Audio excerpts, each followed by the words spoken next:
Hey crew, it's Pitt and I'm back with some more philosophy. Today we're going to be diving back into the works of Georg Hegel. This is The Science of Logic. We are reading aloud and discussing as we go along the various points that are brought to light by the text. It's not the format for everyone, but people find value in it, so you are more than welcome to tag along as we continue our exploration. Before we begin, however, if you are unfamiliar with me, any of my unconventional beliefs, or if at any point in time I lose you in terminology, there will be several playlists linked in the corner above in the box down below along with the original source material, so that you can get a better understanding of who I am and why I say the things that I do.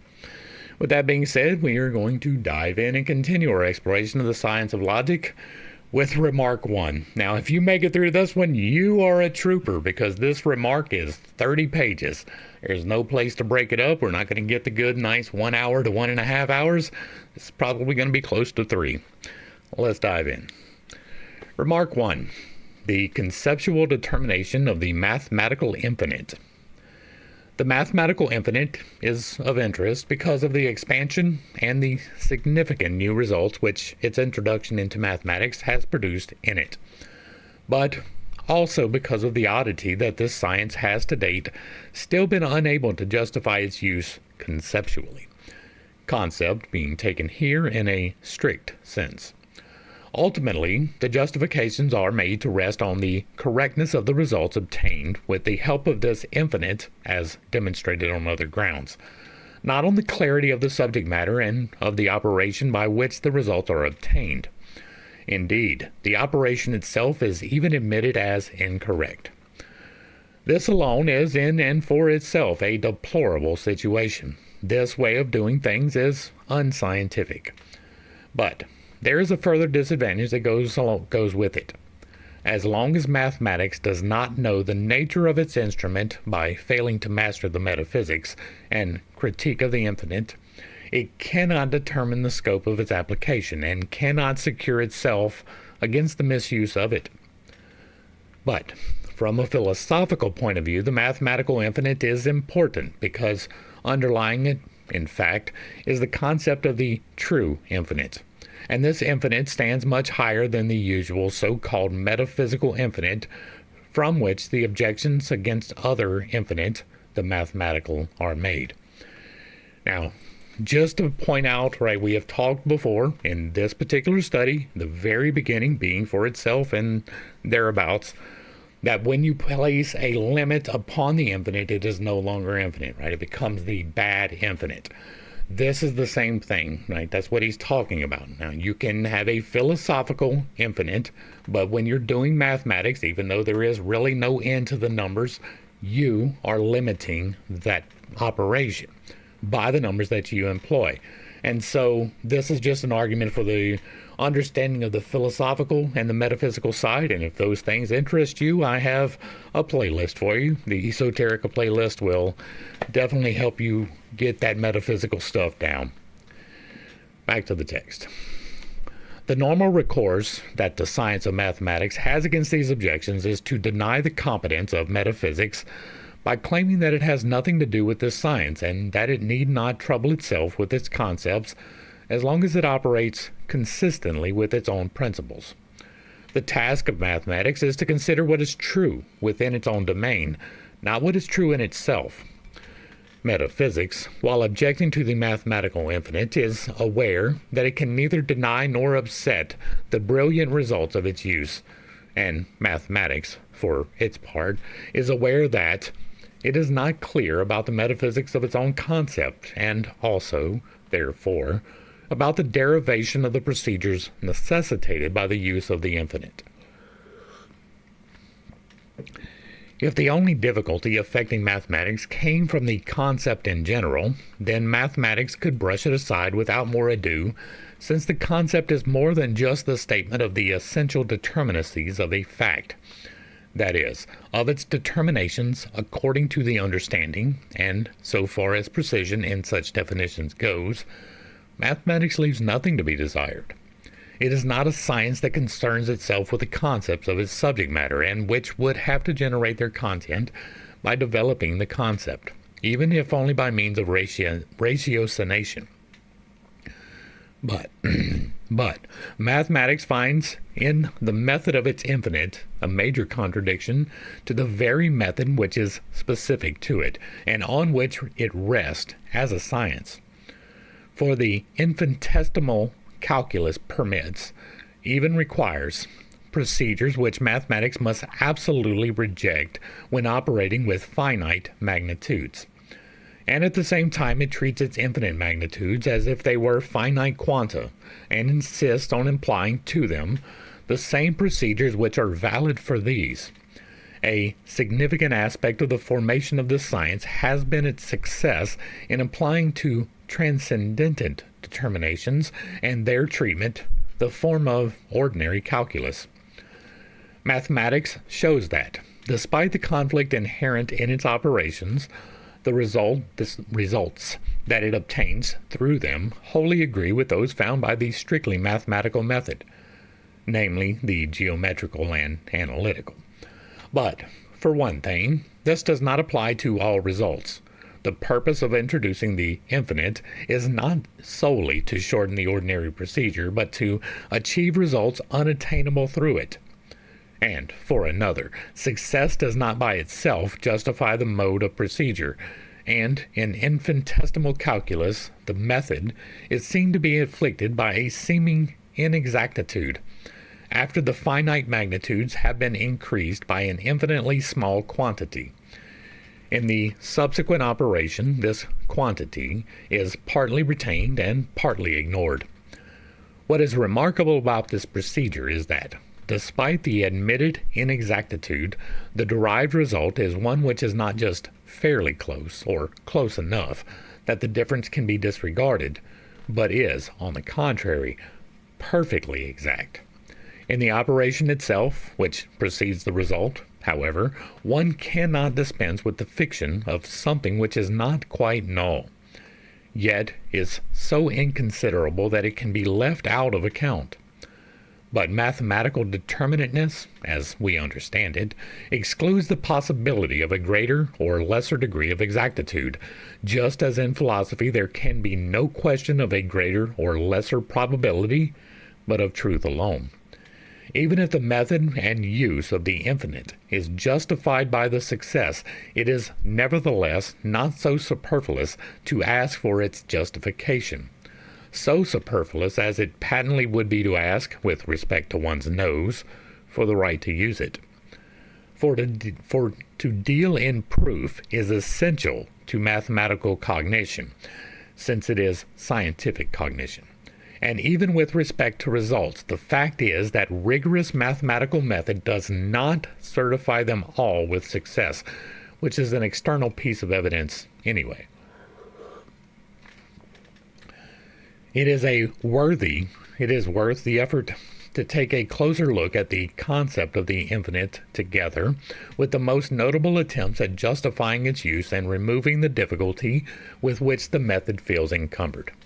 The consideration of these attempts at justifying and determining the mathematical infinite, which I shall undertake at some length in this remark, will, at the same time, throw the best light on the nature of the true concept itself. It will also show how there was an intimation of this concept in such attempts that it actually lay at their basis.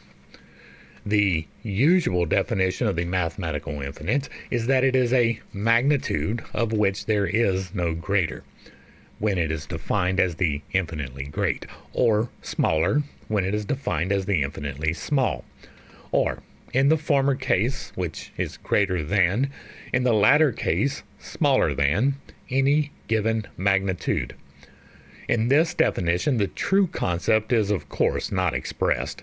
What is expressed is rather, as already remarked, the same contradiction which is present in the infinite progression. But let us see what there is implicitly contained in it. In mathematics, a magnitude is defined as something which can be increased or diminished. In general, therefore, as an indifferent limit. Now, since the infinitely great or small is such that it can no longer be increased or diminished, it is no longer, in fact, a quantum as such. This consequence follows necessarily and directly, but it is this reflection that quantum is sublated, and in this remark I call quantum what quantum is as such, finite quantum, which is not commonly made and is the source of difficulty for ordinary thinking. For, insofar as quantum is infinite and therefore sublated, it requires being thought as something which is not a quantum and yet retains its quantitative determinateness. Kant did not find the said definition to accord with what one normally means by an infinite whole. To cite his judgment, according to common understanding, a magnitude is infinite if none greater than it, that is, greater than the multiple of a given unit contained in it, is possible. Now, no multiple is the greatest because one or more units can always be added to it. The infinite whole does not represent how great it is. Hence, this concept is not the concept of a maximum or minimum. Rather, it thinks only of the relation to an arbitrarily assumed unit, in respect of which it is greater than any number. Depending on whether the unit is assumed to be greater or smaller, the infinity would be greater or smaller. Yet, infinity, since it consists merely in the relation to a given unit, would always remain the same, even though, in this way, the absolute magnitude of the whole would obviously not be cognized at all. Kant objects to infinite wholes being regarded as a maximum, the completed aggregation of a given unit. The maximum or minimum as such still appears as a quantum, or an aggregate. This way of representing the infinite cannot avert Kant's conclusion that it leads to a greater or smaller infinite. And, in general, so long as the infinite is represented as a quantum, the distinction between greater and smaller still applies to it.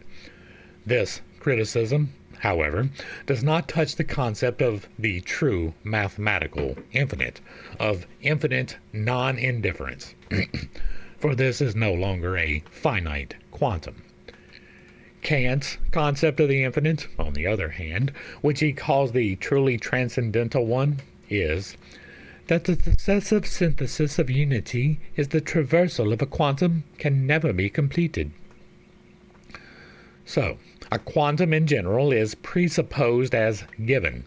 This is supposed to be converted by the synthesizing of the unit into an amount, a definite assignable quantum.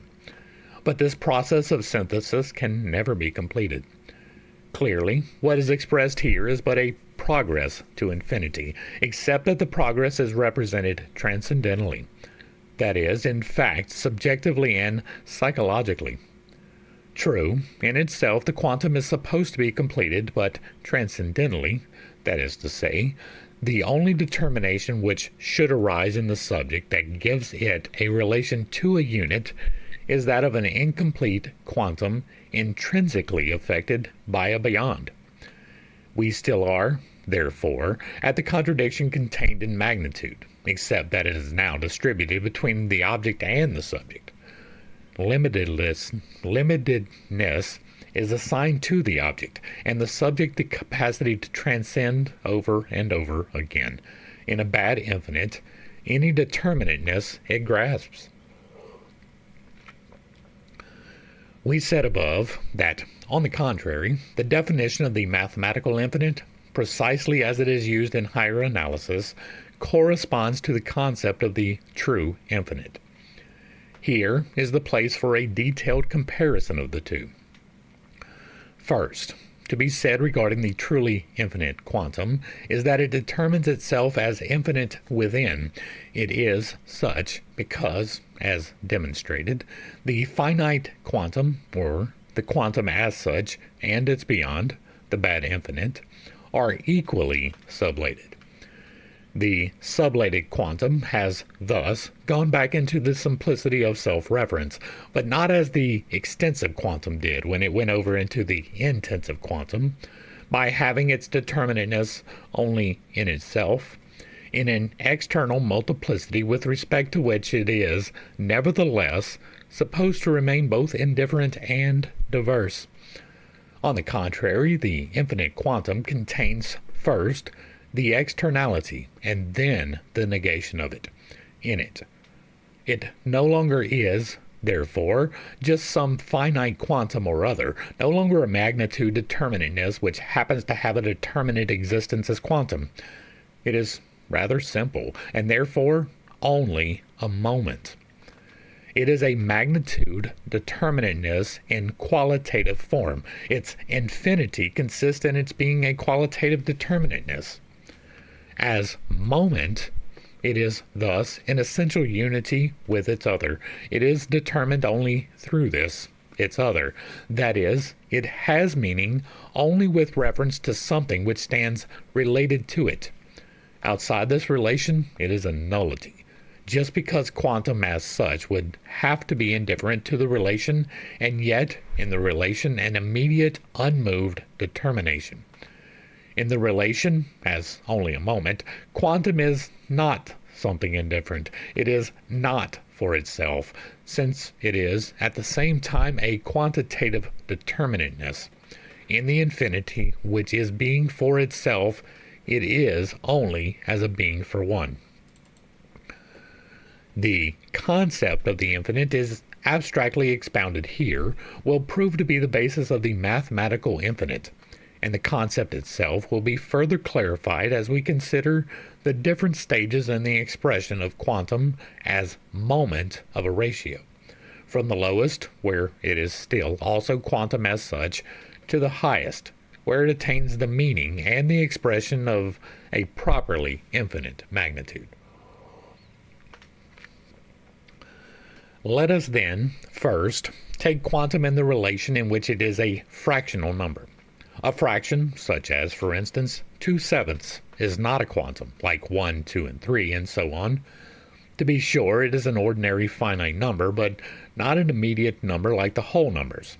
Rather, as a fraction, it is determined through the intermediary of two other numbers, which stand to one another as amount and unit.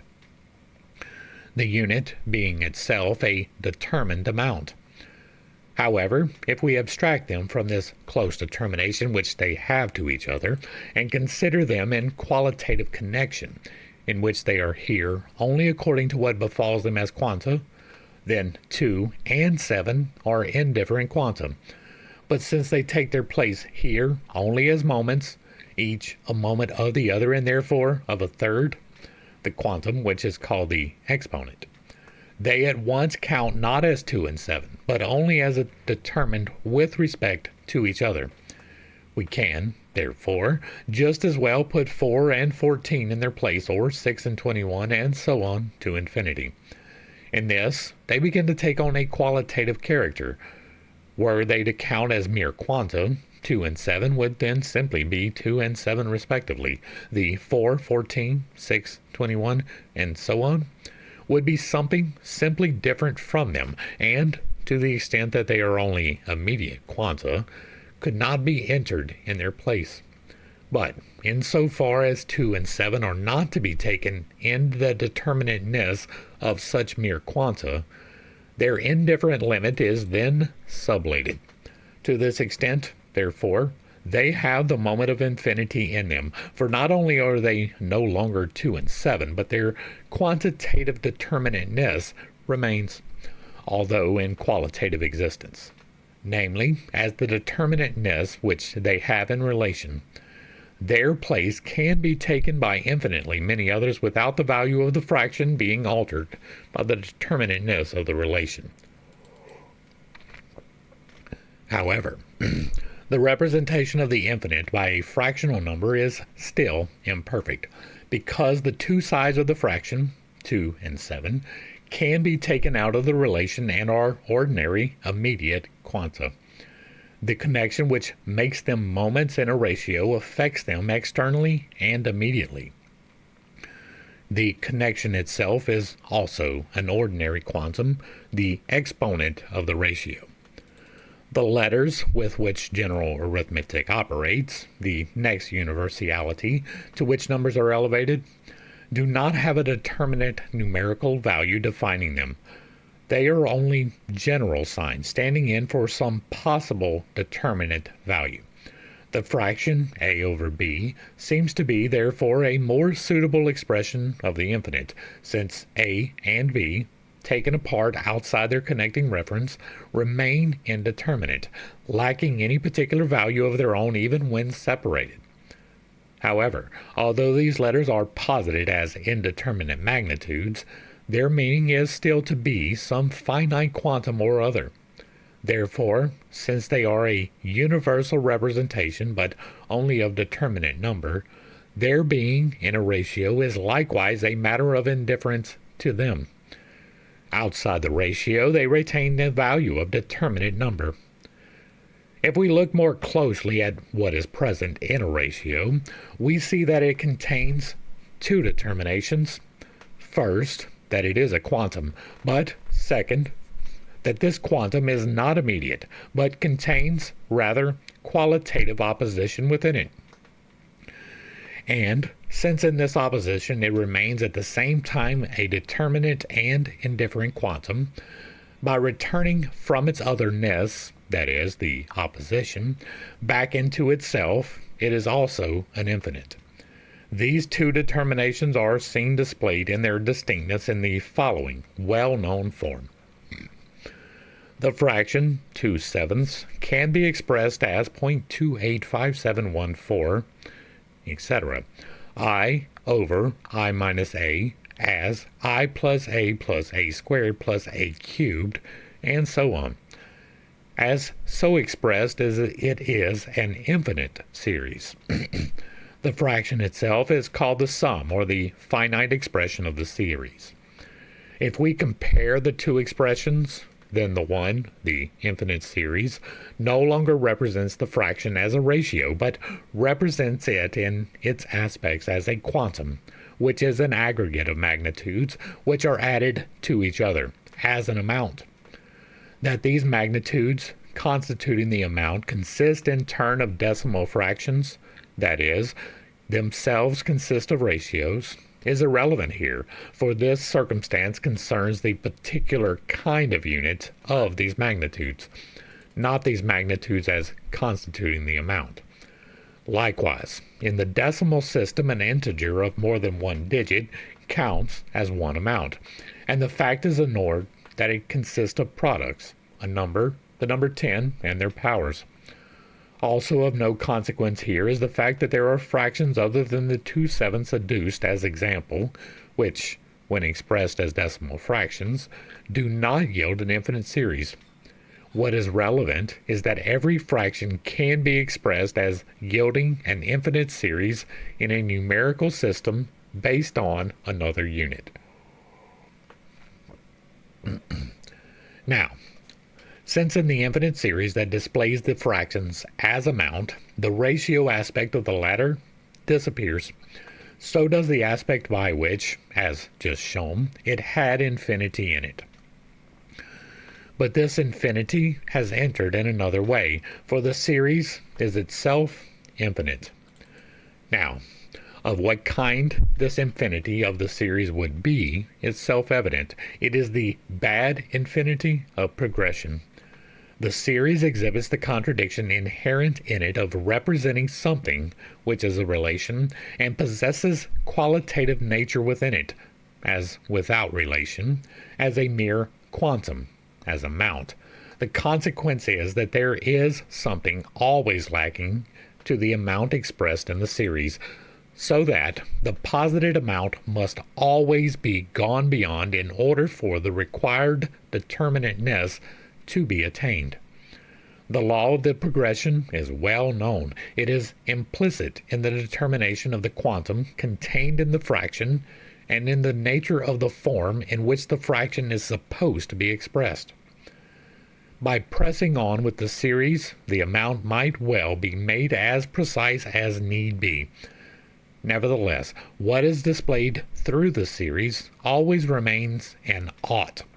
The series is always affected by a beyond, which cannot be sublated, for the attempt to express as an amount something which is based on a qualitative determinateness is an abiding contradiction,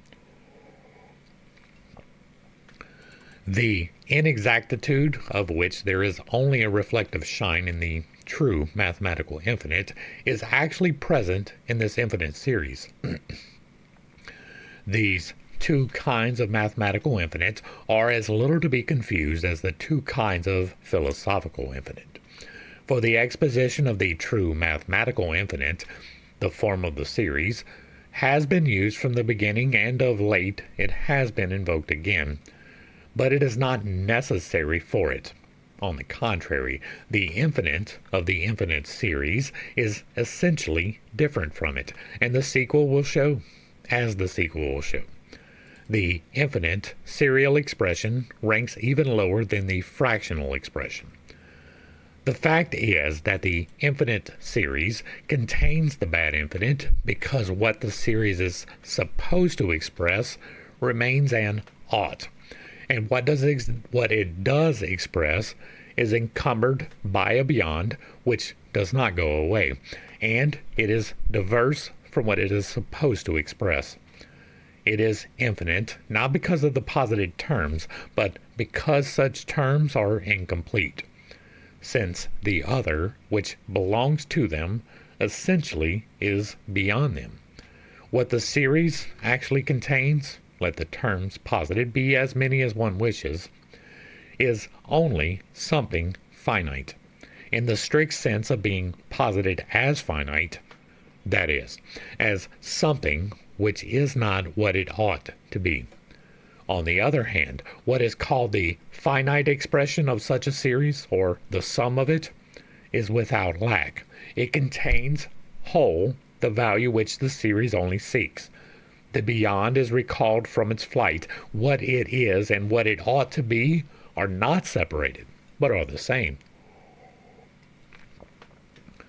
More precisely, what distinguishes the two expressions is that in the infinite series the negative lies outside its terms. And these have a valid place in the series only as parts of the amount. By contrast, in the finite expression, which is a ratio, the negative is immanent. It is the reciprocal being determined of the sides of the ratio, and this being determined is a being turned back into itself, self-referring unity as a negation of the negation. Both sides of the ratio are only as moments, and consequently has the determination of an infinity within itself. Therefore, what is ordinarily called the sum, like the 2/7 or the I over I minus A, is in fact a ratio, and this so-called finite expression is the true infinite expression. On the other hand, the infinite series is in truth the sum. Its purpose is to display what is in itself a ratio in the form of a sum, and the existing terms of the series are not the terms of a sum, but an aggregate. Furthermore, it is in fact the finite expression, for it is incomplete as an aggregate, thus remaining essentially deficient. According to that which is there in it at the moment, it is also a determinate quantum, but at the same time not quite what it ought to be, and also what is lacking from it is itself a determinate quantum. And this missing part is, in fact, that in the series which is called the infinite. But according to its only formal aspect of being something missing, a non-being, according to its content, it is a finite quantum. Only that which is present in the series, together with that which is missing from it, constitute the fraction. The determinate quantum, which the series ought to be, yet is equally incapable of being. The word infinite, even in infinite series, is commonly taken to mean something lofty and exalted, but this is a sort of superstition, the superstition of the understanding, for we have just seen how it boils down instead to a determination of deficiency. We may further remark that the fact that there are infinite series that cannot be summed is an external and accidental circumstance insofar as the form of the series as such is concerned. Such series contain a higher kind of infinity than do those that can be summed, namely, they contain incommensurability, or the impossibility of displaying as a quantum, even in the form of a fraction, the quantitative ratio that they contain. It is their form as series, which, as such, entails the determination of the bad infinity present in the series which admits of being summed. We find a like reversal of terms, as just noted in connection with the fraction and the series associated with it. Also, when the mathematical infinite, not the one just mentioned, but the true infinite, is called the relative infinite, whereas the ordinary metaphysical infinite, by which the abstract bad infinite is understood, is called absolute. But, in fact, this metaphysical infinite is the one which is rather merely relative, because the negation which it expresses is in opposition to a limit only by persisting outside the infinite, without being sublated by the latter.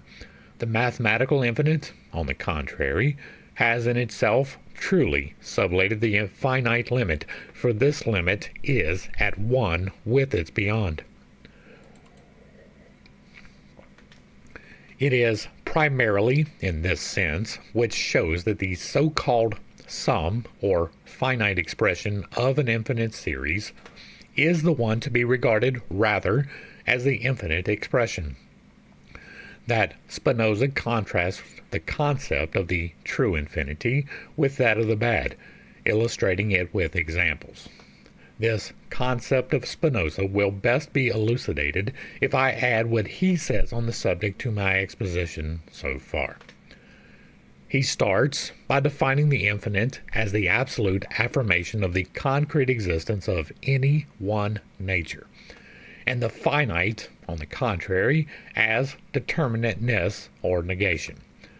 That is to say, the absolute affirmation of a concrete existence is to be taken as its referring to itself, its not being dependent on another. The finite is negation instead, a cessation in the form of a reference to an other which begins outside it. Now, the affirmation of a concrete existence does not by any means exhaust the concept of infinity. The full concept implies that the infinity is an affirmation, not as immediate, but only as a restored through the reflection of the other into itself, or as the negation of the negative. But for Spinoza, substance and its absolute unity has the form of an unmoved unity. That is, a unity which is not self-mediated, a rigidity in which there is no place yet for the concept of the negative unity of the self, of subjectivity. The mathematical example with which he illustrates the true infinite, letter XXIX, is that of a space between two unequal circles. That's what, 29? I think that's 29. Between two unequal circles, one of which lies inside the other without touching it, and without the two being concentric. He apparently made a lot of this figure in the concept that it illustrates, so much so as to make it the motto of his ethics. He says, "Mathematicians conclude that the inequalities possible within such a space are infinite, not because of the infinite multitude of parts, for the magnitude of the space is determinate and limited, and I am capable of positing larger or smaller such spaces, but because the nature of the matter surpasses every determinateness." One can see that Spinoza rejects any representation of the infinite that would make it an incomplete multitude or series, and calls attention to the fact that here, in the space of the example, the infinite is not somewhere beyond, but is present and complete.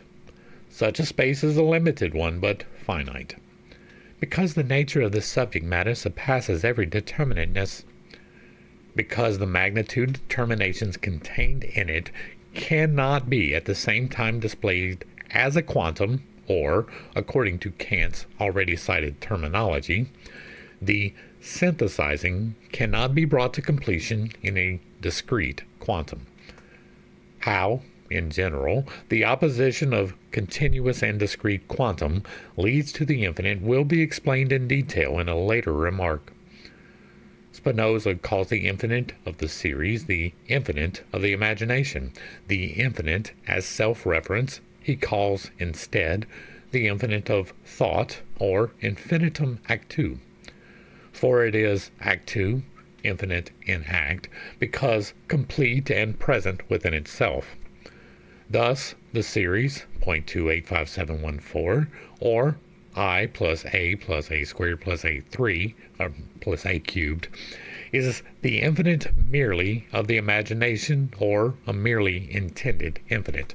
For it has no actuality, there is simply something missing to it.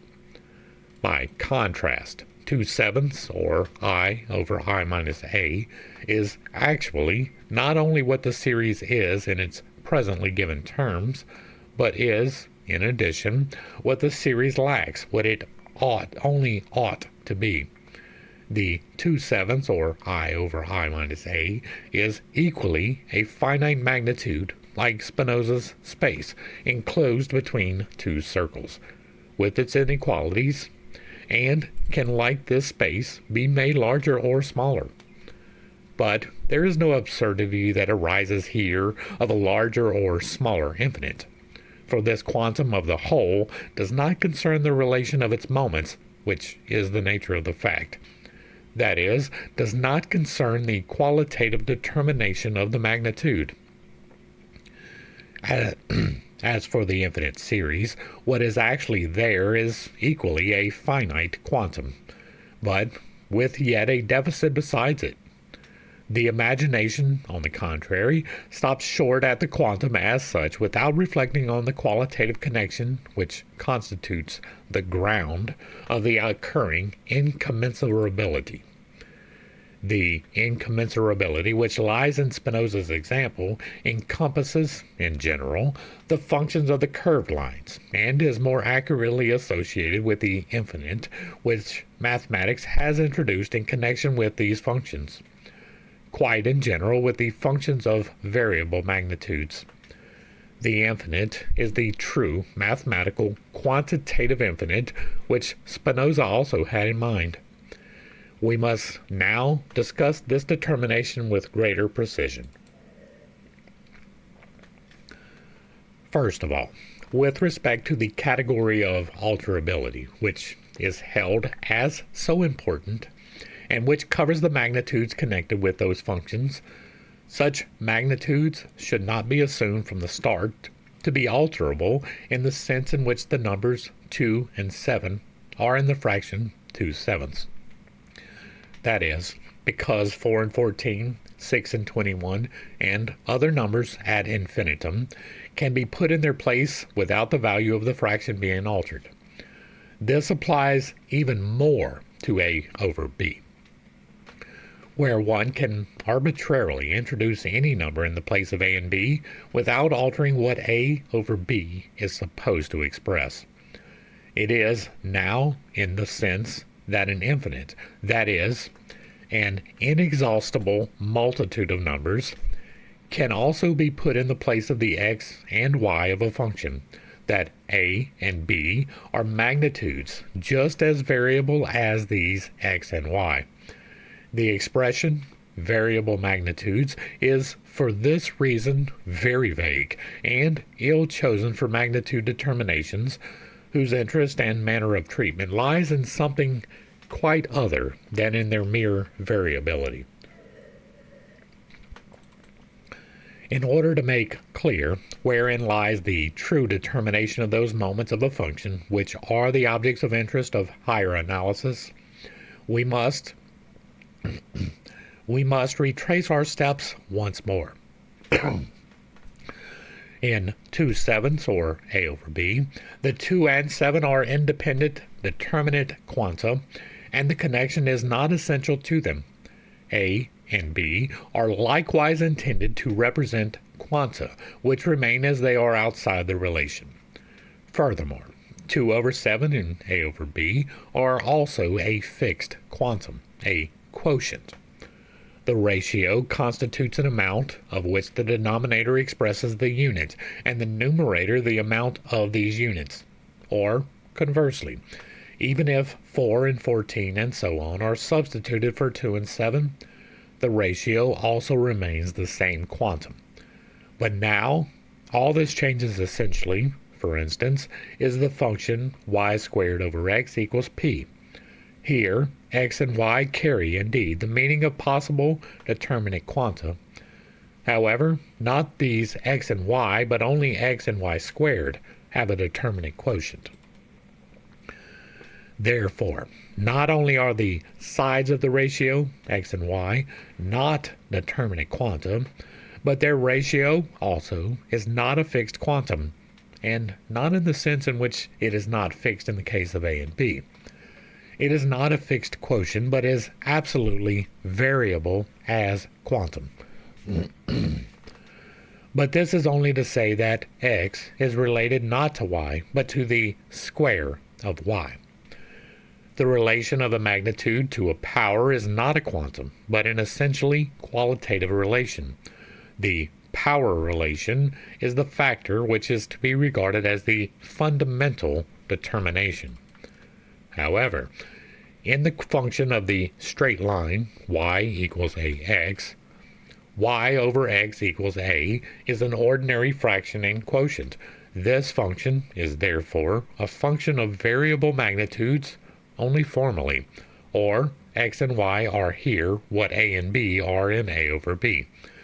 They are not in the determination in which differential and integral calculus considers them. Because of the special nature of the variable magnitudes in this mode of consideration, it would have been fitting to have introduced a special name for them as well as other symbols than the ones generally in use for the unknown quantities in all the finite equations, determinate or indeterminate. For there is an essential difference between them and such merely unknown quantities which are in themselves perfectly determined quanta, or a determinate range of determinate quanta. It is, moreover, because of a lack of insight into the peculiar interest which motivates higher analysis and caused the need of the discovery of differential calculus, that functions of the first degree, like the equation of the straight line, have independently been included in the treatment of calculus. Contributing to this formalism is the mistaken belief that the otherwise intrinsically valid demand that a method be generalized can be satisfied by leaving out the specific determinateness on which the original need is based. As if in this domain one treated only variable magnitudes in general, we would have been spared, indeed, much formalism in the consideration and treatment of these matters if it had been perceived that at issue here are not variable magnitudes as such, but the determinations of powers. But there is still another stage where the mathematical infinite manifests its peculiar character. In an equation in which x and y are first posited as determined by a power relation, x and y, as such, are still supposed to signify quanta. Now, this whole significance is entirely lost in the so-called infinitesimal differences. Dx, dy are no longer quanta, nor should they signify quanta, but have meaning only in connection, the meaning of mere moments. They no longer are a something, the something taken as quantum, nor are they finite differences, but neither are they nothing, not a null void of determination. Outside their relation they are pure nullities, but they are to be taken only as moments of the relation, as determinations of the differential coefficient, dx over dy. In this concept of the infinite, the quantum is truly made complete as a qualitative existence. It is posited as actually infinite. It is not just sublated as this or that quantum, but as quantum generally. But the quantitative determinateness remains. It remains as the element of the quanta, as principle, or as has also been said in their first concept. It is this concept which has been the target of every attack made on the fundamental determination in the mathematics of this infinite, that is, of differential and integral calculus. Incorrect representations on the part of the mathematicians themselves were instrumental to this failure to recognize the concept, but the disputes were mainly due to the incapacity to justify the subject matter as concept. But mathematics, as remarked above, cannot circumvent the concept here. For, as the mathematics of the infinite, it does not restrict itself to the finite determinateness of its objects, as pure mathematics does, which considers space and time and their determinations only as finite, referring them to each other, but treats any determination which it takes from pure mathematics by converting it into an identity with its opposite, as when, for instance, it converts a curved line into a straight one, the circle into a polygon, and so on. The operations which mathematics allows itself as differential and integral calculus are therefore in total contradiction with the nature of merely finite determinations and their connections, and, for this reason, can find their justification in the concept alone. The mathematics of the infinite insisted that these quantitative determinations are vanishing magnitudes, that is, such that are no longer some quantum or other, but that are not nothing either, but still have a determinateness as against an other. Yet nothing is more evident than that there is no such intermediate state, as it has been called, being nothing and nothing, but between being and nothing. What there is to this objection and to this so-called intermediate state has already been indicated above in connection with the category of becoming in Remark 4. At any rate, the unity of being and nothing is not a state. A state would be a determination of being, and nothing into which these moments would have fallen as if by accident, as if prey to a sickness externally induced by faulty thinking. Rather, this middle and unity, the vanishing, or equally the becoming, is alone the truth of being and nothing. It is further said that what is infinite is not comparable to a greater or smaller. There cannot, therefore, be a relation of infinite to infinite according to orders or dignities of the infinite, although we do find such distinctions of infinitesimals in the science dedicated to them.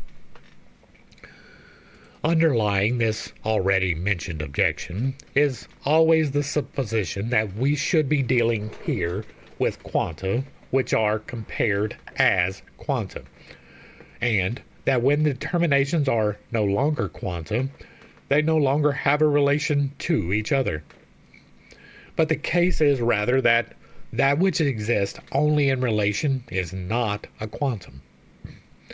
Quantum is a determination which should possess a perfectly indifferent existence outside the relation it is in, and be indifferent to its difference from another quantum. The qualitative, on the contrary, is what it is only in its distinction from another. The infinite magnitudes of calculus are, therefore, not only comparable, but exist only as terms of comparison in relation. let me review the most important definitions of this infinite which have been given in mathematics. It will become evident that the thought of the fact underlying them accords with the concept developed here, but that their originators failed to establish them as concept, and in applying them had again to employ expedients that go against their better thought. This thought could not be more correctly determined than as Newton stated it. I remove here those determinations which belong to the figurative representation of movement and velocity, from which, especially, Newton derived the name of fluxions, because in them the thought does not appear in its due abstract form, but appears concrete, mixed with non-essential forms. Newton explains that by fluxions he understands not indivisibles, a form of which earlier mathematicians, Cavalieri and others, availed themselves, and which contains the concept of a quantum, which is determined in itself, but vanishing divisibles. Also, not sums and ratios of determined parts, but the limits of sums and ratios. It may be objected that vanishing magnitudes do not have a final ratio, because any ratio before the magnitudes vanish cannot be the last, and once vanished, there is no ratio anymore. But by the ratio of vanishing magnitudes is to be understood not their ratio before or after they vanish, but the ratio with which they vanish. Likewise, the first ratio of incipient magnitudes is the one with which they become. The scientific method of the day only required that one define what one means by an expression, but that by an expression one understands this or that is, properly speaking, a subjective disposition, or also a historical demand, which in no way indicates that such a concept is necessary in and for itself and has internal truth. Nevertheless, what we have just cited indicates that the concept advanced by Newton corresponds to our exposition of the infinite quantity above, to the way it resulted from the reflection of quantum into itself. Magnitudes are understood in their vanishing, that is, as such magnitudes which are no longer quantum, also not ratios of determinate parts but the limits of the ratio. The quanta, taken for themselves, the sides of the ratio, as well as the ratio itself in so far as it would be a quantum, are supposed to have vanished. The limit of the quantitative ratio is where the ratio is and is not. More precisely, where a quantum has vanished, and consequently, the ratio is preserved only as a qualitative ratio of quantity, and its sides, too, only as qualitative moments of quantity. Newton adds that from the fact that there are final ratios of vanishing magnitudes, it is not to be concluded that there are final magnitudes, indivisibles. For this would be, again, a leap from the abstract ratio to such sides of it as would have a value for themselves outside their connection in the ratio, as indivisibles, each something which would be a one, devoid of any relation. To ward off such a misunderstanding, he further reminds us that the final ratios are not the ratios of final magnitudes, but are limits to which the ratios of the limitlessly decreasing magnitudes come closer than any given. That is, finite difference without, however, overstepping them, for then they would be nullities.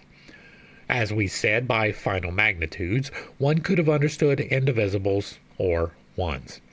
But the definition of the last ratio excludes both the representations of ones that are indifferent and devoid of relation and of the finite quantum. However, if the required determination had been brought to the concept of a quantitative determination which is purely a moment of the ratio, there would have been no need either for the limitless decreasing into which Newton converts the quantum, and which only expresses the progress to infinity, or of the determination of divisibility, which no longer has any immediate meaning here.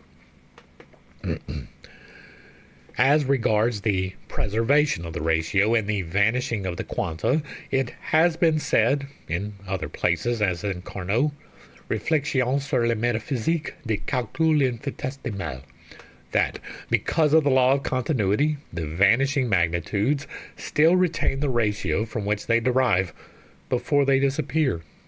This way of representing the matter expresses its true nature, provided that the continuity of the quantum is not understood to mean the continuity which it has in the infinite progress where the quantum continues in its vanishing, in such a way that in its beyond only a finite quantum arises again, a fresh term of the series.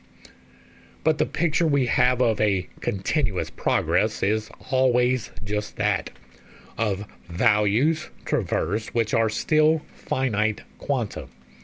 On the other hand, when the transition is made to the true infinite, what is continuous is the ratio, and this ratio is so continuous and persistent that the transition consists rather in just bringing it out in its purity, thus causing any non-relational determination, that is, any quantum which is a side of the ratio, yet remains a quantum also when posited outside it, to vanish. This purification of the quantitative ratio is thus not unlike the grasping of an empirical existence conceptually.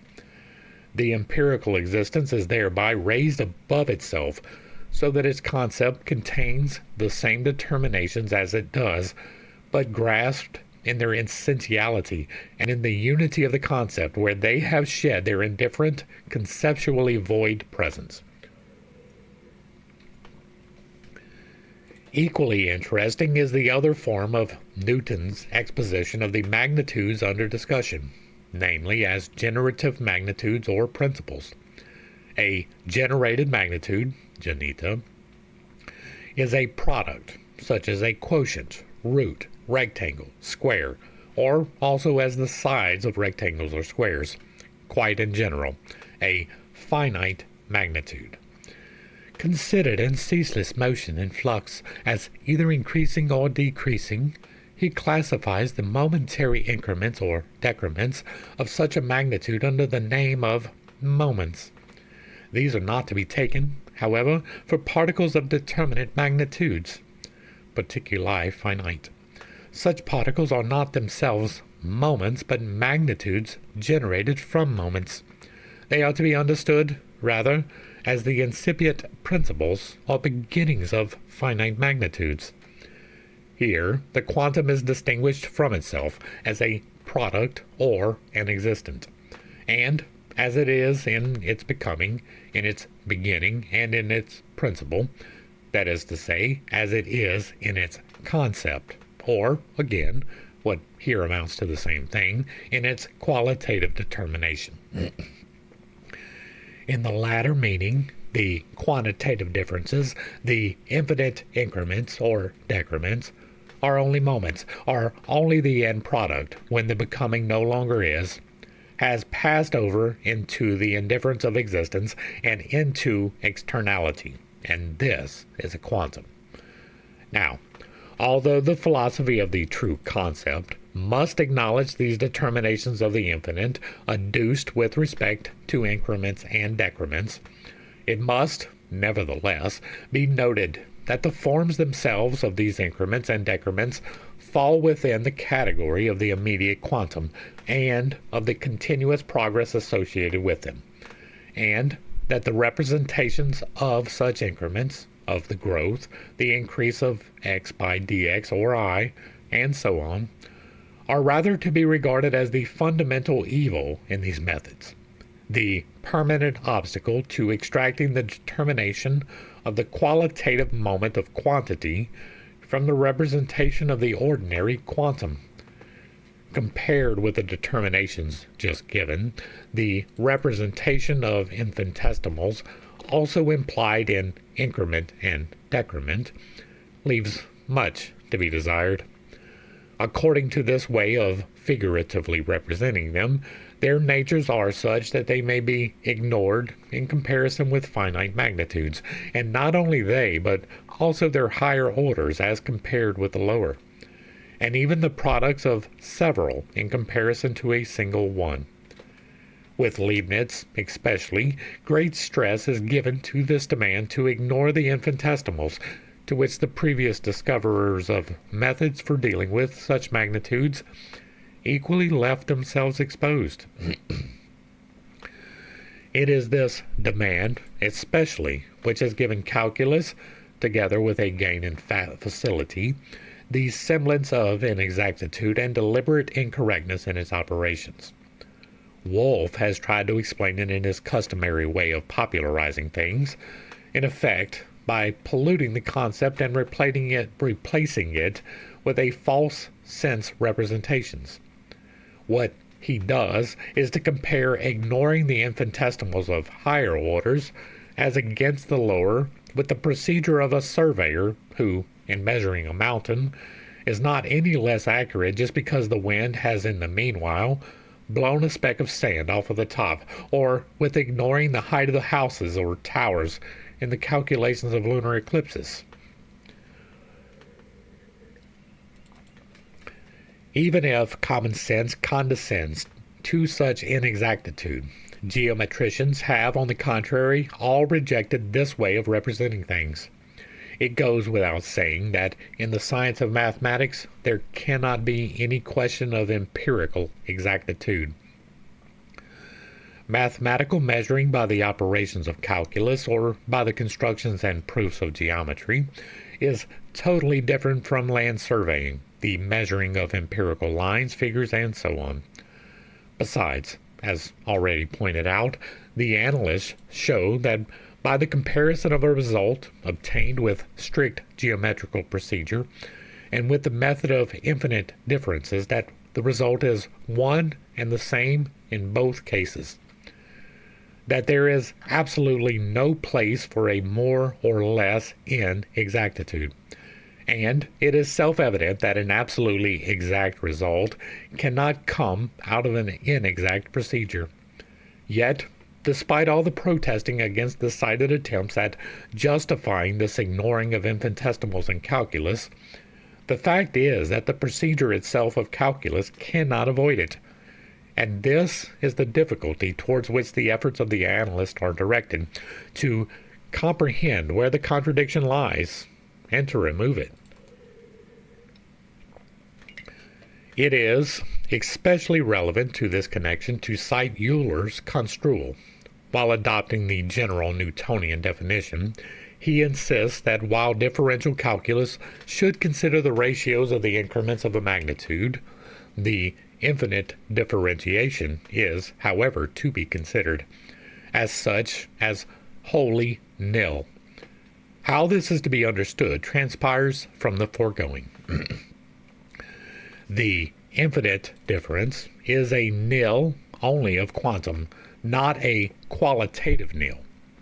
Rather, as the nil of quantum, it is a pure moment of the ratio alone. It is not the difference of a magnitude.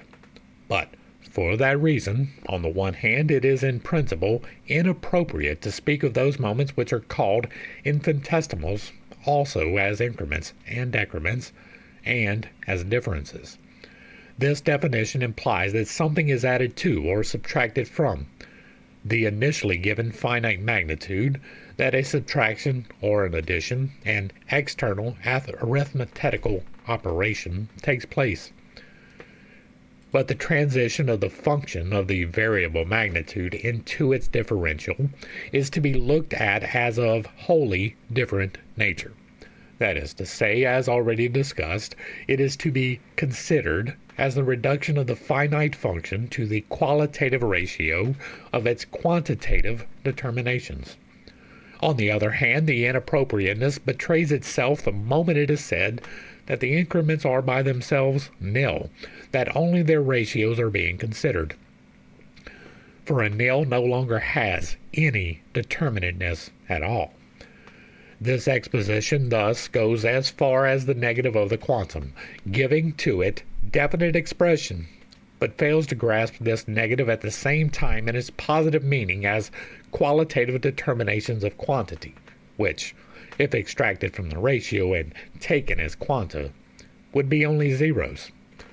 Lagrange's judgment on how to represent limits or the final ratios is that, although it is easy enough to represent the ratio between two magnitudes as long as the latter remains finite, as soon as the terms of a ratio simultaneously become zero, the ratio fails to offer to the understanding any clear and distinct concept. Indeed, the understanding must get past this merely negative side on which the terms of the ratio are quantitatively a zero, and grasp them positively as qualitative moments. But what Euler has to contribute in this matter, namely that the two so-called infinitesimals, which are supposed to be nothing but zeros, stand, nevertheless, in reciprocal relation, and for this reason, other symbols than the zero are used for them. This, also, can hardly be considered satisfactory. He tries to support his claim by distinguishing between arithmetical and geometrical ratios. In the former, we look for differences, in the latter, for quotients. Although the arithmetical ratio between two zeros is an equality, such is not the case for the geometrical ratio. Thus, if 2i equals 0, then, because of the nature of a proportion, since the first term is twice as great as the second, also the third is double the fourth, in keeping with the proportion. O should be therefore taken as the ratio of 2 to 1. Even in common arithmetic, if n times 0 equals 0, then n to the 1 equals 0 to the 0. But just because 2 to 1 or n to 1 is n to I is a relation of quanta, there cannot be a ratio or an expression of O to O corresponding to it. I refrain from multiplying citations, since the ones examined are enough to show that the true concept of the infinite is indeed implied in them, but that it has not been accurately brought to view and recognized.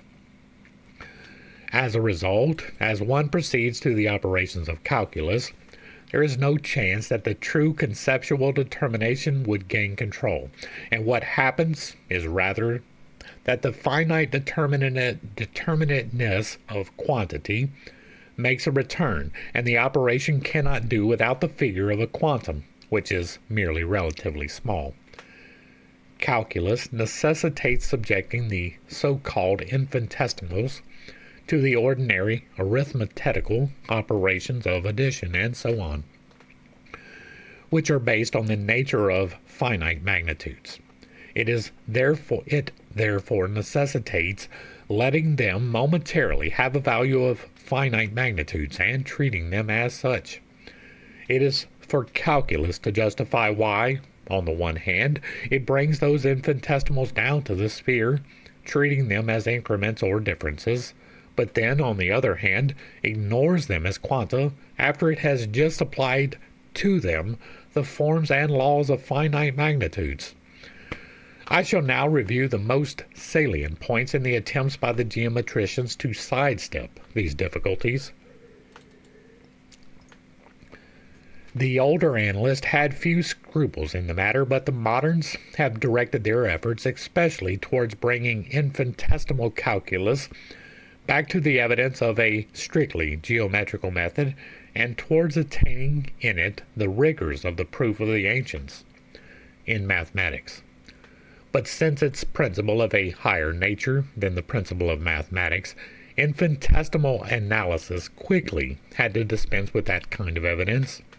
Just like philosophy, which can make no claim to the clarity which is the prerogative of the sciences of sensible things, e.g. natural history, and like eating and drinking, which are reckoned a business more easily understood than thinking and conceptualizing.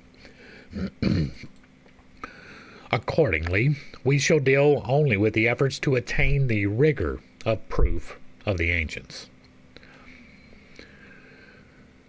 Several authors have tried to dispense altogether with the concept of the infinite, and without it to achieve the same results as seem to be bound up with its use. Lagrange, for instance, refers to the method that Landon discovered, saying of it that it is purely analytical. It does not use infinitesimal differences, but begins by introducing different values of variable magnitudes, which he then equates in what follows. Lagrange's opinion, incidentally, is that in this method, the single advantage or differential calculus, simplicity of method and ease of operation, is lost. This is, indeed, a procedure that bears some similarities to the tangential method, which was Descartes' starting point, about which more later on. Here, we can note that this much is in general immediately evident. That, assuming different values of variable magnitudes and then equating them belongs to another order of mathematical operation than does the method of differential calculus, and that the peculiar nature of the symbol relation yet to be more closely discussed, to which the actual concrete determination of this calculus reduces, namely the relation of the derived function to the original, is not brought to view.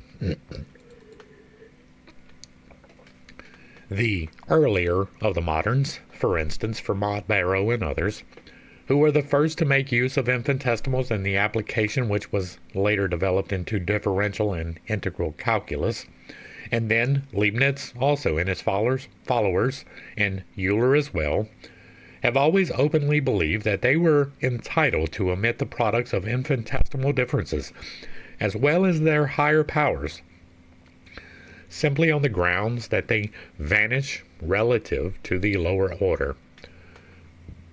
This alone is the ground on which they rest the fundamental principle, namely, the determination of that which is the differential of a product or of a power. For the whole theoretical teaching reduces to this.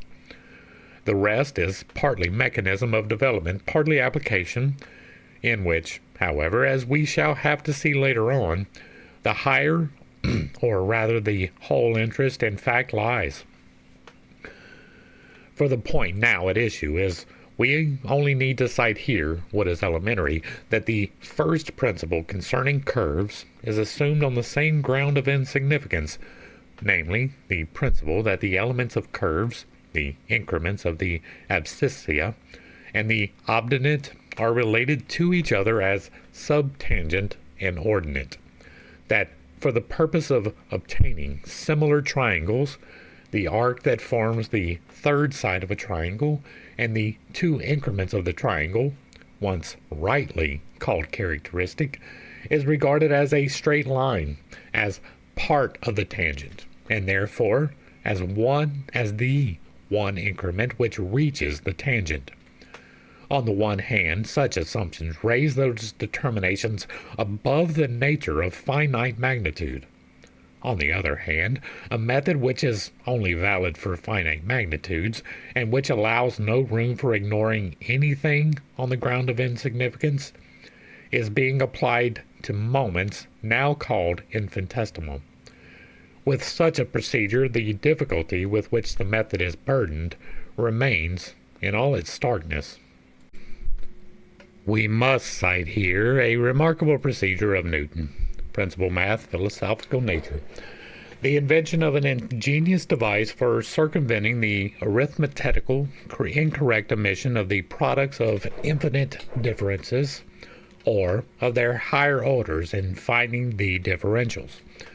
This is how he finds the differential of the product, from which the differentials of the quotients, the powers, and so on, can easily be derived. The product of x and y, when each is taken as decreased by half of its infinitesimal difference, becomes, x and y minus x dy divided by 2 minus y dx divided by 2 plus dx dy divided by 4. But if x and y are made to increase by an equal amount, it becomes xy plus x dy divided by 2 plus y dx divided by 2 plus dx dy divided by 4. Now, subtract the first product from the second, and the remainder is y dx plus x dy. A remainder that is the surplus of the increase by a whole dx and dy. And for this increase is the difference between the two products. It is, therefore, a differential of xy. Clearly, in this operation, the term which is the cause of the main difficulty, the product of the two infinitesimal differences, dx, dy, cancels itself out. However, despite the name of Newton, it must be said that such an operation, although very elementary, is incorrect. It is not true that parenthetical x plus dx divided by 2, parenthetical y plus dy divided by 2 minus parenthetical x minus dx divided by 2, parenthetical y minus dy divided by 2 equals parenthetical x plus dx parenthetical y plus dy minus xy. Only the need to give a foundation to the fluxional calculus, given its importance, could have brought Newton to deceive himself about such a proof. Other forms which Newton employed in the derivation of differentials are bound up with concrete meanings, all referring to movement of the elements and their powers. In connection with the use of the serial form, which is, of course, the signature of his method, is all too tempting to say that it is always in someone's power to assume as exact a magnitude as one needs by the addition of further terms, and that the omitted terms are relatively insignificant, the result being quite in general only an approximation. It is all too tempting in order not to believe that here also Newton would have been satisfied with the same justification for omitting the higher powers, which, by his method of solving equations of higher degree by approximation, arise in the given equations from the substitution of any established but still inexact value, namely on the crude ground that they are small. See Lagrange, Equations numériques. The error into which Newton fell in solving a problem by the omission of essential higher powers, an error which gave his opponents the occasion for a triumph of their method over his, and of which Lagrange has traced the true origin in his recent investigations, is indicative of the formalism and the uncertainty which still prevailed in the use of that instrument. Lagrange shows that Newton fell into his error because he ignored the term of the series containing the power on which the specific task depended. Newton had kept to the formal, superficial principle of omitting terms because of their relative smallness.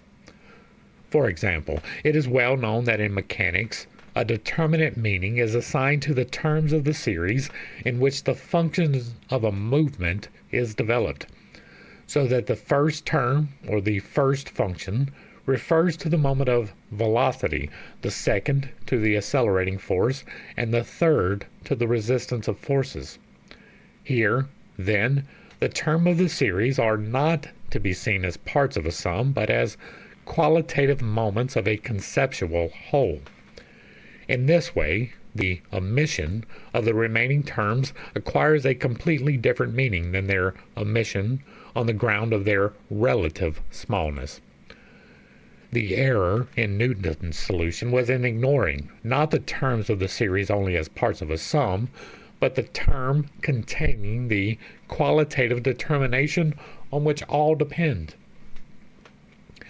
In this example, the procedure is made to depend on the qualitative meaning, In this connection, the general assertion can at once be made that the whole difficulty of the principle would be set aside if, instead of the formalism of defining the differential simply by the problem that gives its name to it, the problem, that is, of the difference in general between a function and its variation after its variable magnitudes have received an increment, the qualitative meaning of this principle were stated and the operation were made to depend on it.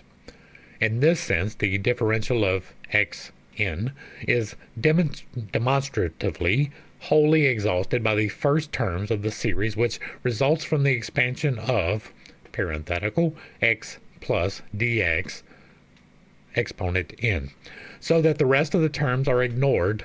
It's not an account of their relative smallness. There is no supposition here of an inexactitude, of a fault or error which could be compensated for and corrected by another error, a view on which Carnot especially relies for justifying the ordinary method of infinitesimal calculus.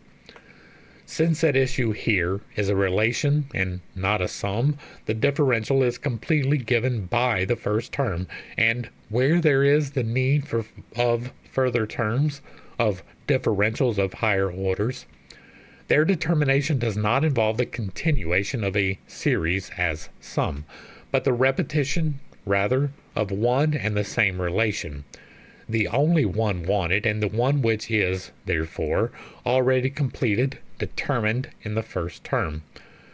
The need for the form of a series, its summation, and all that goes with it, must then be totally separated from this interest of the relation. The explanations which Carnot offers concerning the method of infinitesimal magnitudes contains the most limpid and most clearly expounded exposition of the upshot of the preceding reflections. However, when the transition is made to the actual operations of calculus, the usual representations about the infinite smallness of the omitted terms with respect to the others more or less creep in again. Carnot justifies the method rather because, as a matter of fact, its results are the correct ones, and because of the benefits which the introduction of incomplete equations, as he calls them, that is, those in which this arithmetically incorrect omission has taken place, brings to the simplification and the abbreviating of calculus. Lagrange has famously taken up Newton's original method again, that of the series, in an effort to rise above the difficulties inherent in the representation of the infinitely small, as well as the method of the first and final ratios and limits. Of his functional calculus, of which the other advantages in the matter of precision, abstraction, and generality are sufficiently known, this much alone needs to be said for the present purposes, namely, that he rests his case on the fundamental principle that the difference, without becoming zero, can be taken to be so small that each term of the series exceeds in magnitude the sum of the following terms. In this method, too, the start is made from the categories of increment and from the difference of the function, the variable magnitude of which receives the increment, whence the troublesome series, from the original function. Also, in the sequel, the terms of the series to be omitted come in for consideration only as constituting a sum, and the reason for omitting them is assumed in the relativity of their quantum. Here, too, therefore, on the one hand, the omission is not brought back to the standpoint which prevails in some of the applications where, as was noted above, the terms of the series are supposed to have a determinate qualitative meaning. The terms are disregarded, not because they are insignificant in magnitude, but because they are qualitatively insignificant. On the other hand, the omission itself ceases to have any place in the essential standpoint, which, as regards the so-called differential coefficient, acquires a specifically prominent position only with Lagrange in the so-called application of the calculus, a point which will be discussed in detail in the following remark. The general qualitative character of the form of magnitude here under discussion, as demonstrated in what in that form is called the infinitesimal, is most immediately found in the category of limit of the ratio, referred to above, and when carried out in calculus has received the stamp of a method of its own. Of Lagrange's two criticisms of this method, that it lacks ease of application, and that the expression limit carries no determinate idea, we shall take up only the second here in order to examine more closely what is being said about its analytical meaning. Now, the conception of limit does indeed imply the stated true category of the qualitatively determined relation of variable magnitudes, for the forms of it which occur, dx and dy, are supposed to be taken simply as only moments of dy over dx and dx over dy. Itself ought to be regarded as one single indivisible symbol.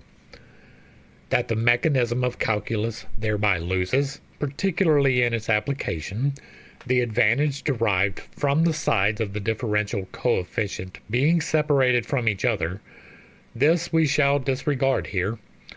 Now, the limit in question should be the limit of a given function.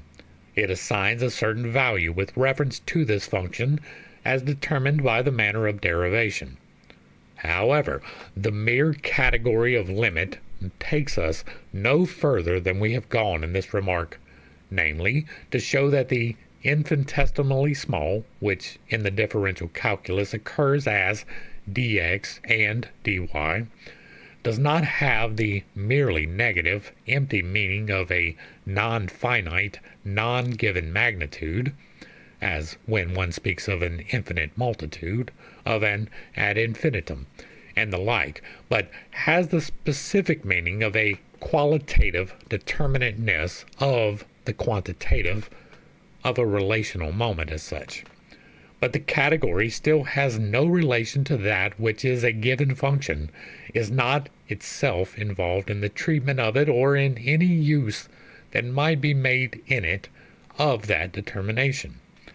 So, also the conception of limit, held to its demonstrated meaning, leads nowhere. Nevertheless, the very expression limit entails that it is the limit of something, that is, that it expresses a certain value which lies in the function of a variable magnitude. And we must see how it behaves in this concrete role.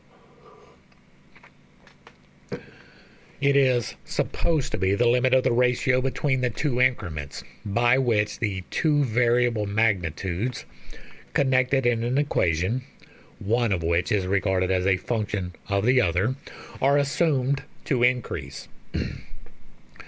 The increment is taken here as undetermined in general, and to this extent no use is made of the infinitely small.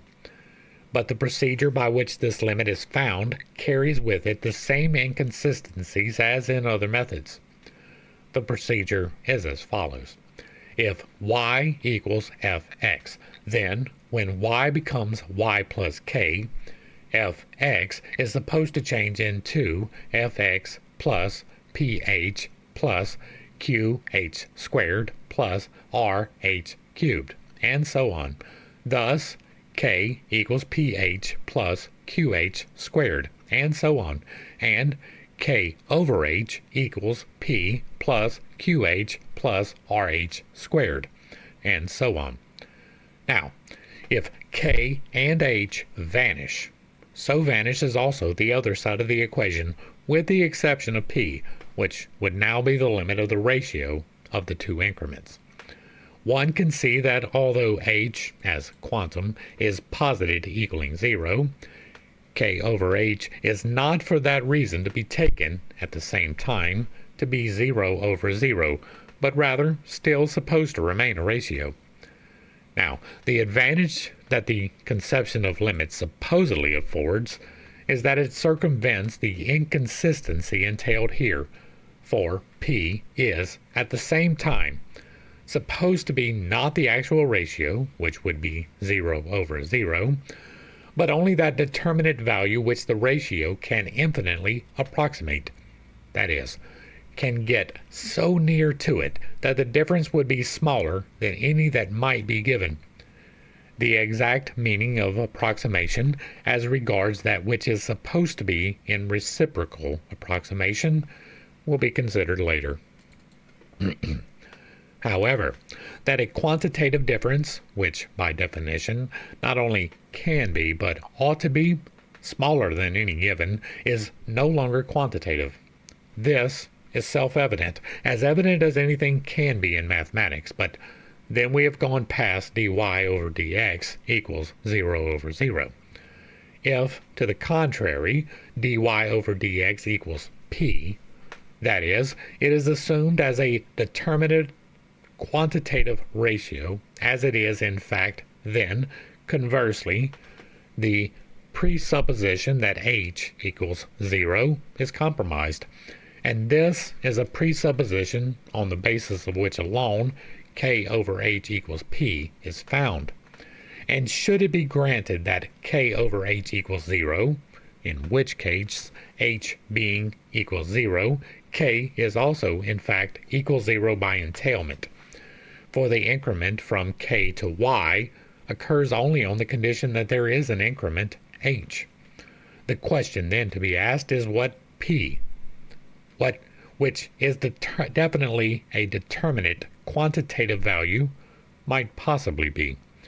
To this there is at once an obvious answer, simple and to the point, namely that p is a coefficient and that it is the product of some derivation or other. The first function derived in some determinate way of an original function.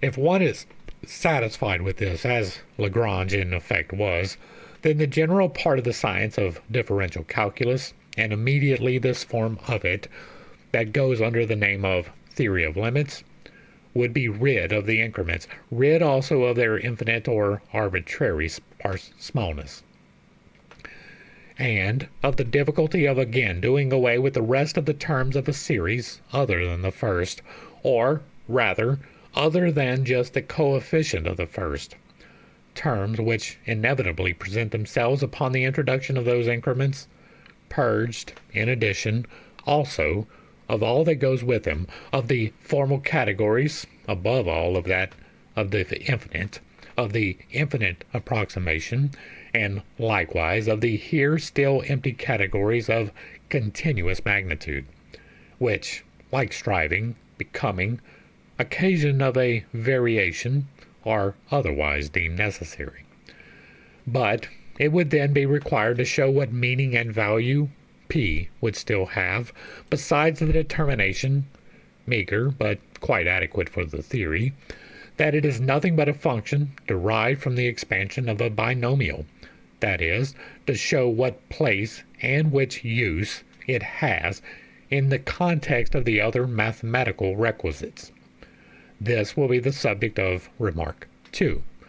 But first, we shall follow up here with an analysis of the confusion brought about by the just documented widespread use of the figurative representation of approximation in comprehending the true qualitative determinateness of the relation which was our original concern. It has been shown that the so-called infinitesimals, expressing the vanishing on the sides of the ratio as quantum, and that the remainder is their quantitative relation purely determined in qualitative fashion. The qualitative relation does not get lost, far from it. It is rather precisely that which results from the conversion of finite into infinite magnitudes. In this, as we have seen, is where the whole nature of matter consists.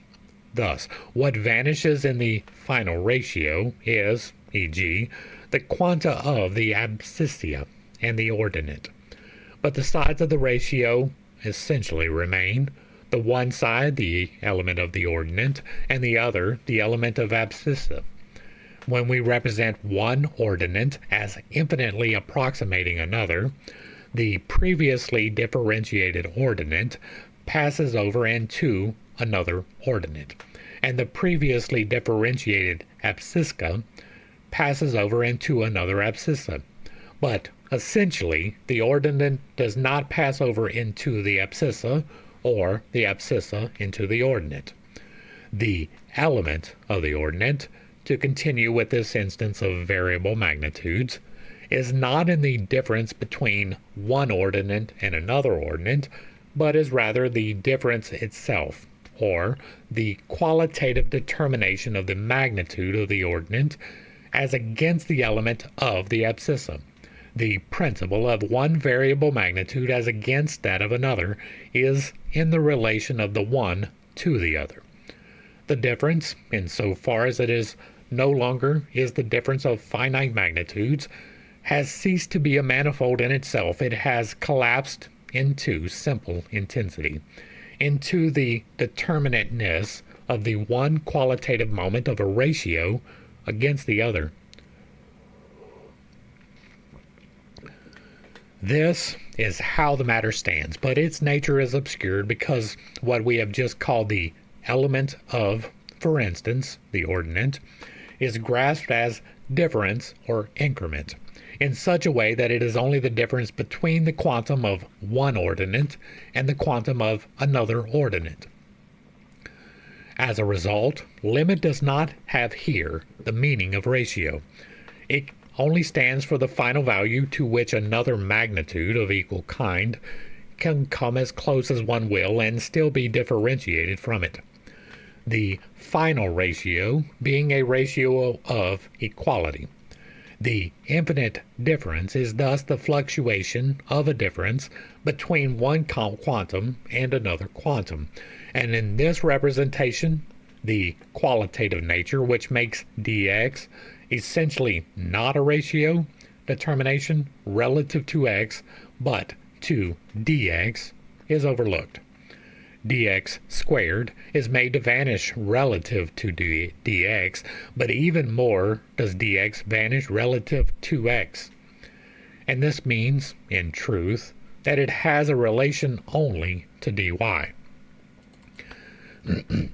In expositions of this kind, it is the geometricians, especially, whose constant concern is to conceptualize the approximation of a magnitude to its limit, and who insist on stressing this aspect of the difference of quantum from quantum, that it is not a difference, and yet it is. But all the same, approximation is by itself a category that says nothing and conceptualizes nothing. The fact is that dx has already left approximation behind. It is neither close nor closer, and as for the meaning of infinitely close, it is the negation of being close and approximation. Now, because the increments, or the infinitesimals, have thus been viewed only from the standpoint of the quantum that vanishes in them, and only as limits of this quantum, they have also been grasped as unrelated moments. From this would follow that it is allowed in the final ratio to posit, say, the abscissa and the ordinate, or also the sine, cosine, tangent, versed sine, or what have you, as equal to each other, but this is an inadmissible position. The inadmissibility seems especially to hold when an arc is treated like a tangent, for the arc, too, is surely incommensurable with the straight line. Its element is, from the start, of another quality than the element of the straight line. Squaring the circle, taking a part of the arc, however infinitely small, to be a part of the tangent, and thus to treat it as a straight line, seems even more absurd and inadmissible than confusing abscissa, ordinate, versed, sine, cosine, etc. However, There is an essential difference between this way of treating the arc and the confusion that we have decried. The procedure here is justified because in the triangle, which has at its sides the element of an arc and the element of its abscissa and ordinate, the relation is the same, as if that element of the arc were the element of a straight line, of the tangent, the angles which constitute the essential relation, that is, that which remains to these elements when their respective finite magnitudes are abstracted from, are the same. This can also be expressed by saying that straight lines, when infinitely small, have passed over into curved lines, that their relation in their infinity is a relation of curves. Since the straight line is by definition the shortest distance between 2 points, its difference from the curved line is based on the determination of amount on the smaller number of what is differentiable in this distance, a determination, therefore, of a quantum. But this determination vanishes in the line when it is taken as an intensive magnitude, as infinite moment, as element. And so does also its difference from the curved line, which rested simply on a difference of quantum. As infinite, therefore, the straight line and the arc no longer retain any quantitative relation, and consequently, by virtue of the assumed definition, also no qualitative difference from each other either. On the contrary, the one passes over into the other. Similar to the equating of heterogeneous determinations, but at the same time different from it, is the assumption that infinitely small parts of the same whole are equal to each other. By itself, this assumption is indeterminate and completely indifferent, but when applied to an object which is internally heterogeneous, that is, constrained by an essentially non-uniform quantitative determination, it produces the peculiar reversal contained in the proposition of higher mechanics, according to which infinitely small parts of a curve are traversed in equal and infinitely small times in uniform motion, where this is said of motion in which, in equal finite, that is, concretely existing, parts of time, finite, that is, concretely existing, unequal parts of the curve are traversed, that is said of a motion which exists concretely as non-uniform and is assumed to be such. This proposition is the expression in words of what an analytical term, such as obtained by the already cited expansion of the formula of a motion which is non-uniform but otherwise conforms to law, is supposed to mean. Earlier mathematicians sought to express the results of the newly invented infinitesimal calculus, which, after all, always had to do with concrete objects, in words and propositions, and to exhibit them in concrete geometrical constructions, basically to use them as theorems in the ordinary method of proof. The terms of the mathematical formula into which analysis transposed the magnitudes of the object, of motion for instance, were invested there with objective meaning, such as of velocity, force of acceleration, etc. And in virtue of this meaning, the terms were supposed to yield correct propositions, physical laws, and also, in conformity with the analytical connectedness, their objective links and relations. For instance, the specific velocity that obtains in a uniformly accelerating motion is proportional to the times, but in addition, there is always an increment that accrues to the velocity from the force of gravity. In the modern analytical form of mechanics, such propositions are advanced simply as the results of calculus, without worrying whether they have by themselves, within them, a real sense, that is, one that would correspond to concrete existence, and without bothering with a proof for it.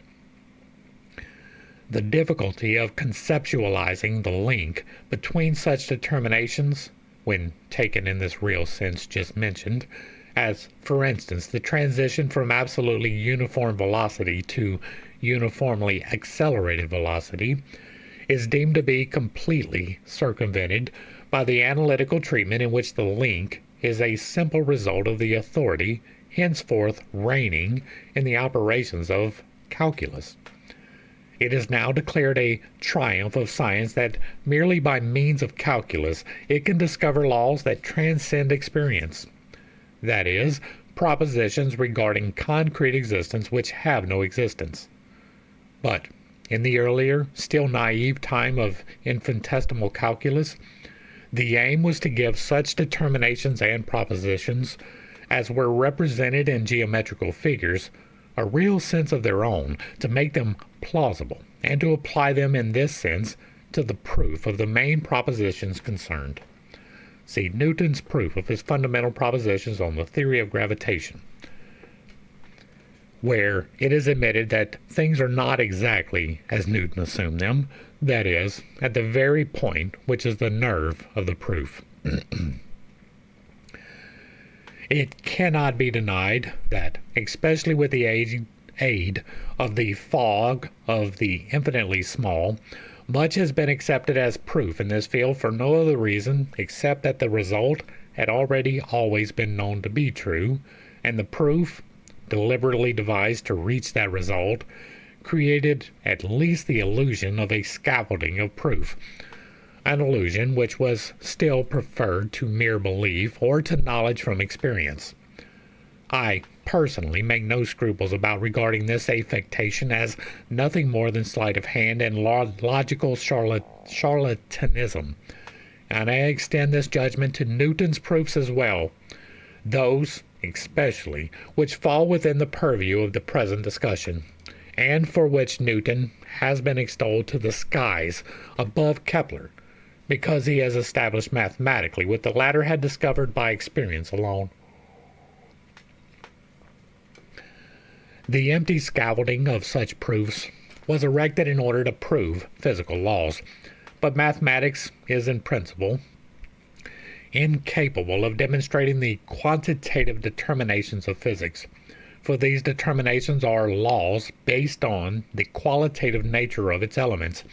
It cannot, for the simple reason that this science is not philosophy, does not proceed from the concept, and therefore anything qualitative which cannot be derived lemmatically from experience falls outside its sphere.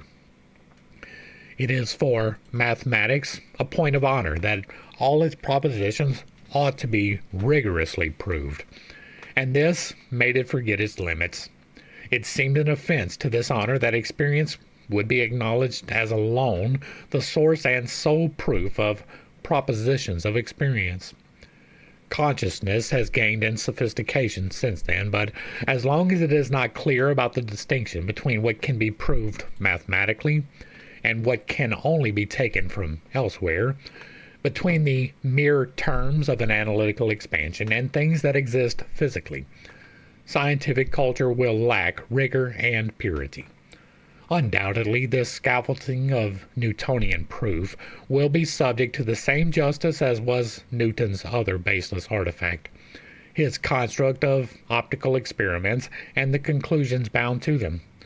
Applied mathematics is still full of a like brew of experience and reflection, but just as part after part of Newtonian optics has already for some time begun to be ignored by science as a matter of fact, though the rest is inconsistently allowed to stand despite the consequent contradiction, so it is also a fact that a part of those pseudo-proofs has already naturally fallen into oblivion, or have been replaced by others. And that is going to bring us to the end of this remark. It went faster than I thought. I thought we were going to have a lot more time on this one, but that's fine. Hopefully I brought a little bit of enlightenment and not too much confusion, because I did not have a whole lot to add.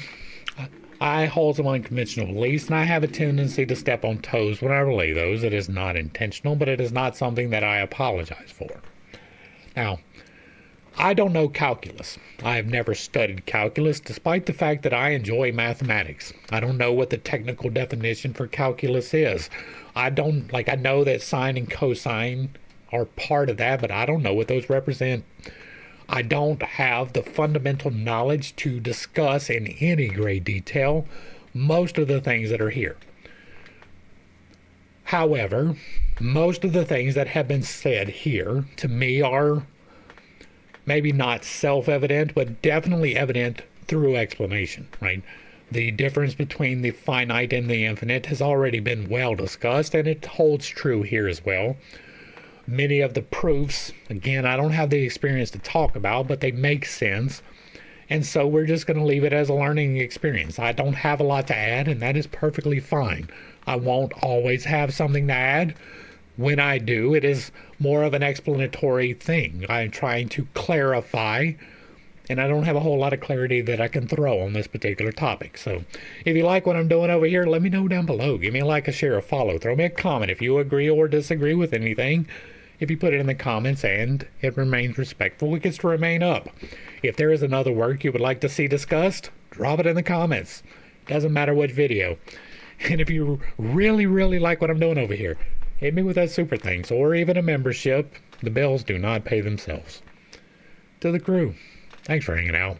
I appreciate every single minute that you are here with me, and I am praying for you every single day. Until next time, I love you. God loves you. You are perfect, whole, and complete just the way that you are. And this has been Pitt's Take. Peace.